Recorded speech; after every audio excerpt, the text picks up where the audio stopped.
Kemikerne Kasper og Frederik vil i dag med udgangspunkt i 7 forskellige stoffer lære os om, hvordan man identificerer forskellige organiske forbindelser. Den første prøve er en carboxylsyreprøve. Det er en carboxylsyreprøve, der laver natriumhydrogenkarbonat i en reagensglas sammen med vores ukendte prøve. Hvis det er en carboxylsyre, så vil hydrogen fra syren reagere med vand og danne hydroxonium. Og man kan se, at det er en carboxylsyre, hvis der dannes bobler. Anden prøve, som vi skal foretage, hedder 2,4 DNPH-prøve, også kaldet 2,4 dimethylphenylhydroxinprøve. Denne prøve foretages for at finde ud af, om den ukendte prøve indeholder carbonylgruppen. Her ses den generelle formel for en keton, og her med aldehyd. Hvis prøven er positiv, vil reaktionen gøre væsken kraftigt mørkgullig. Dette skyldes, at produktet af reaktionen er en hydrazon, og da hydrozoner er tungt opløselige, vil der derfor dannes det karakteristiske bundfald. Den tredje prøve hedder fældningsprøve. Fældningsprøve den anvendes til at finde ud af, om carbonylforbindelse det er en aldehyd eller en keton. Fældningsvæske det kan nemlig reduceres af en aldehyd. I fældningsvæske det er en basisk opløsning, der indeholder COR2-ioner. Hvis man opvarmer en blanding af en aldehyd og fældningsvæske, så bliver COR2-ionerne reduceret af aldehyd til COR1-oxid, der ses som et rødt bundfald. Fældningsvæske den bliver lavet lige inden for sødet, når man blander fældning 1 og fældning 2. Fældning 1 det er en COR2-sulfatopløsning, mens fældning 2 det vil blandt andet indeholder natriumhydroxid. Her der ses en reaktion mellem fældningsvæske og et aldehyd. Fjerde prøve er Beckmans prøve. Beckmans prøve bruges til at finde ud af, hvorvidt vi har med at gøre med en primær, sekundær eller tertiær alkohol.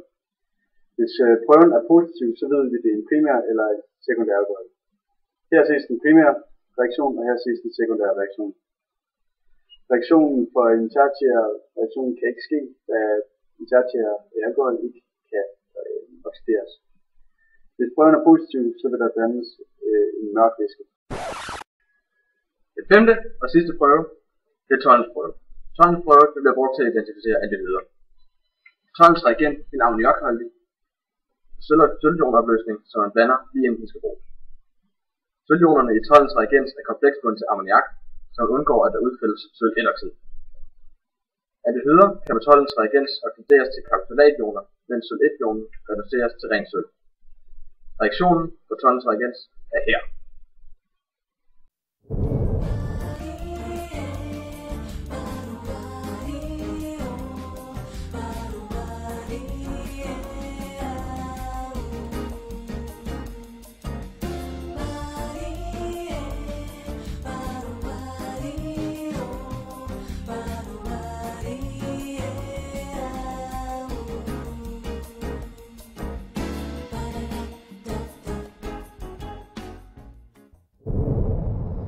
Her har vi vores ukendte prøve nummer 1, og da vi testede den for carboxylsyreprøven, der fandt vi den negativ, det vil sige, der kom ikke nogen bobler.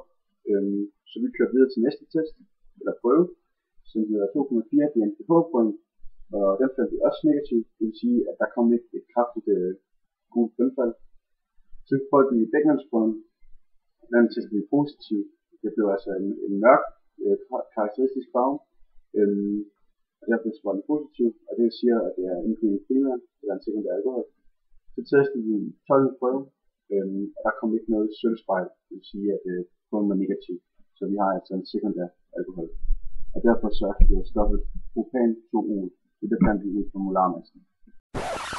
Test nummer 2, den reagerede negativt på carboxylsyre, det vil sige, der kom ikke nogen bobler. Så gik vi videre til 2,4 DNPH-prøve, som der var positiv, fordi der var et kraftigt gult bundfald. Så ved vi, at så skal vi gå videre til fældningsprøve, og den reagerede negativt, det vil sige, at der kom ikke noget rødt farveskift, og ud fra det kan vi konkludere, at det er en keton. Og ud fra molarmassen, så fandt vi ud af, at den hed propanol. Her har vi vores ukendte stof nummer 3, og vi kørte en carboxylsyreprøve på den til at starte med, og den var negativ, det vil sige, at der kom ikke nogen bobler.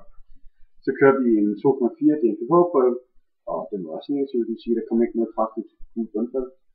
Så kører vi en Beckmans prøve, som også viste negativ, det vil sige, at den forblev den orange farve. Og derfor så kan vi konstatere, at det er en tertiær alkohol, og vi har fundet ud af fra molekylarmassen, at den hedder 2-metyl-butan-2O. Testprøve nummer 4 og 5, de reagerede på samme måde. De reagerede begge to negativt ved karbonylsyre, det reagerede overhovedet ikke. Så gik vi videre til 2,4 DMPH-prøven, og der reagerede de heller ikke nogen af dem.